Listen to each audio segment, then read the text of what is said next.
back to Salford City Radio, and thank you very much there to Sue Nessany and Thurman for telling us about the Save the Crown campaign. Really, really important that. So if you are interested, do look at that information that they gave you there. If you missed any of it, you can listen again on our Listen Again facility on the Salford City Radio website, or if you want to email the station, you can, and we'll give you that information. So I've got a new guest in now. We've got a busy guest night tonight.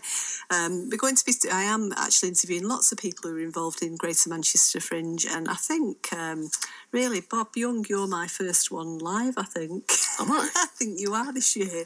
Am I live? He is live, because I've already started some pre-recording. I'll pinch myself. Yeah. Anyway, it's lovely to see you, Bob, because we have met before, haven't we? Yes, we have, yeah. In another life. In another life, yeah.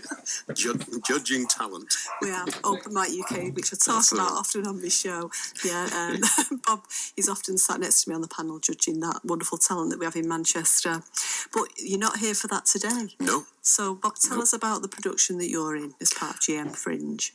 I'm in a one-man production of King Lear, which means that I'm King Lear and I'm the only one in it. Right. Well, that's quite a big task, isn't it, really? Being a one-man band. Yes, it is, but it's a very, very interesting one. It's an ambitious one, but it's one that I'm just loving to bits. I really am. You wouldn't believe what happens when you ditch 29 characters from a play. Yeah, how does that feel? Oh, that's a real cull, isn't it? Indeed. The play is written by Frank Bramwell, and he has adapted several Shakespeare plays in the past. At the Edinburgh Fringe, for example, he's won awards for his adaptations. He knows what he's doing, and it really is good fun to do. So how long have you been involved with this? I did it last year at Buxton, and that was coming in 2 weeks before the actual performance, because the original actor dropped out. It wasn't easy, and I had to do it script in hand. But we got through it, and we decided that we'd give it a proper go this year. Yeah. So did it kind of just stir your interest a bit then last year at Buxton? Actually, that's a nice theatre as well. Indeed. Yeah, it is. So a one-man band. Yeah, I do another one-man play as well, so I'm used to that that environment. Should we talk a little bit about that now, as it's sort of... Yes, it's called A Parson's Tale. It's set in the late 19th century, and the Reverend J.T. Smith is left on his own to entertain his audience. Unfortunately, his guests haven't arrived. Imagine if you were stuck here and none of your guests had arrived. Yeah, it's happened, believe me. Not very often. But sometimes, obviously, things happen, don't they? So, yeah. But I get to sing in that as well. So. Do you? Yeah. Yeah, that's... You like to sing, don't you, Bob? I do. Well, we should say you are a singer. Yes, that's my other sin. You're not selling yourself very well.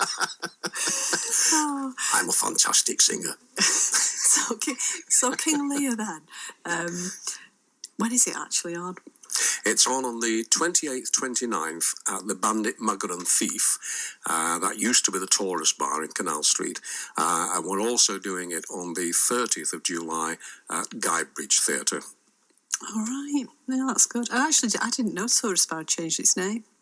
I was thinking, when I was looking at that, I thought, where's that? I did. I thought, yeah. Number 1 Canal Street. Surely that's the the Taurus Bar. But. Well, actually, I quite like that there for theatre. Down the stairs. It is. No, it's quite it's nice. I've done a couple of things there in the past, and it's been... a nice intimate space, isn't it? Really? Indeed. Yeah. No, it's nice. Yeah. So we hope that you're going to have lots of you had a lovely audience down there, actually. Yes. Yeah. Maybe the audience might be a little bit close, because King Lear does rant a little bit. So sit on the back row. Yes. Like you go down those stairs, get the back seat first. He can be very loud. Yeah, well, actually, you'd be very effective in there, then. You will. I'm going to play a tune, and you just suggested a Tom Jones number, so we're going to play it. She's yes, unbeaten. That was a really good song choice there, actually, Bob, because Tom Jones the musical, or Tom the musical, Charting the Life of Tom Jones, is starting at the Lowry. I think it's tomorrow, and I am going to go and see that with my mum, actually. I'm expecting it to be amazing, like all the work they do down there. Well, you'll enjoy that. Oh, I'm sure I will, and my mum definitely will. I've seen Tom Jones, actually. I did go to see Tom Jones, yeah, with my sister some years ago. And I think he's touring at the moment, actually. He's touring. Indeed, yeah. So he's still very active and on the circuit. Good for him. Yeah, bless him. So anyway, we're still talking about King Lear, but without giving too much away, we're talking a little bit, aren't we, about King Lear and the character, and I'll let you go with that. Yeah. This is an opportunity, really, to explore King Lear in a way that Shakespeare couldn't.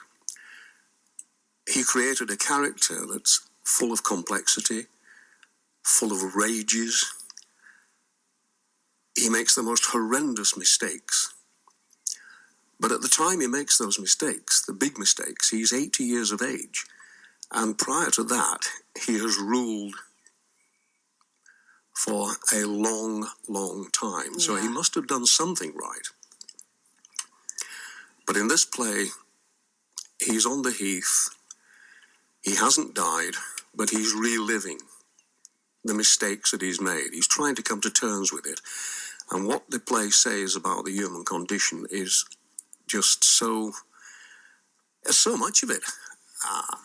I can't say enough about how hopefully people are going to get some real insights into Shakespeare's ideas about the human condition, which is what most of his plays do, particularly Hamlet, for example. Yeah.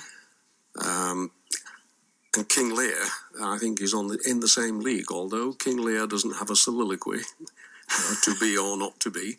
No, but you've got a whole one-man band, Bob. Come on.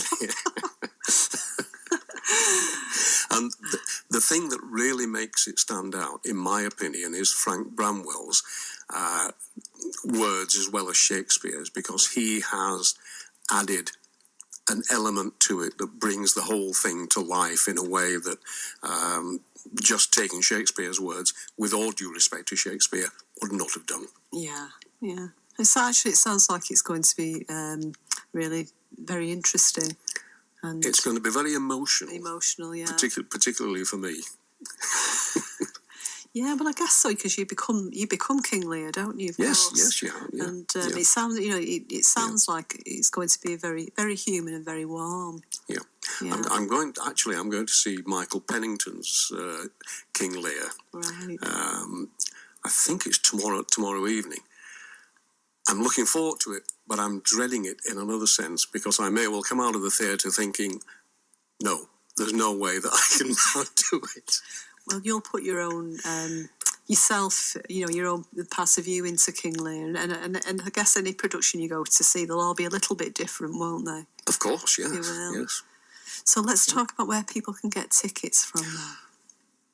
On the GM Fringe website, there are links to all of the shows.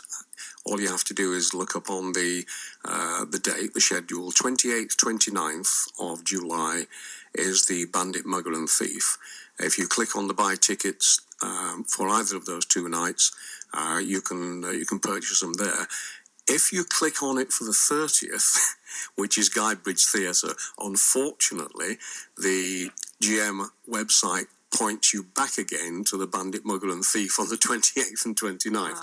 So if you want to come to the Guidebridge Theatre performance, which is on the 30th of July, please go to the Guidebridge website and follow the link there to buy tickets.